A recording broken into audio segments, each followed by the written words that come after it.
ముందుగా ఇలా చికెన్ని బాగా మ్యారినేట్ చేసుకుని పెట్టుకోండి. తర్వాత ఆనియన్స్ని కట్ చేసుకుని ఇలా సన్నగా బ్రౌన్ కలర్ వచ్చేలాగా వేయించుకుని పెట్టుకోవాలి. ఆ తర్వాత చికెన్ని హాఫ్ బాయిల్ లాగా ఉడికించుకోవాలి.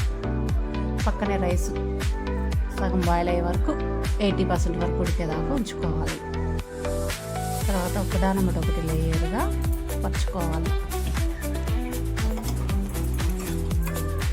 చికెన్ని అలా వేసుకుంటూ ఒకదానమ్మటి ఒకటి 2 లేయర్లుగా ఆనియన్స్, పుదీనాకు, చికెను, కొత్తిమీర అన్నీ వేసుకుని జీడిపప్పుతో సహా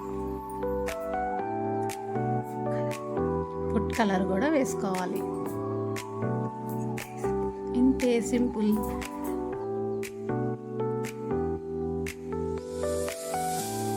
ఇంతే, గిద్దలూరు చికెన్ దమ్ బిర్యానీ రెడీ. మీరు కూడా ఇలా ట్రై చేసుకోండి. చాలా సింపుల్.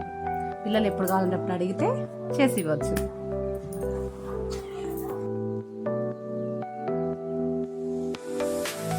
ఈ వీడియో మీకు నచ్చినట్లయితే షేర్ చేయండి, ఒక లైక్ చేయండి. Thank you.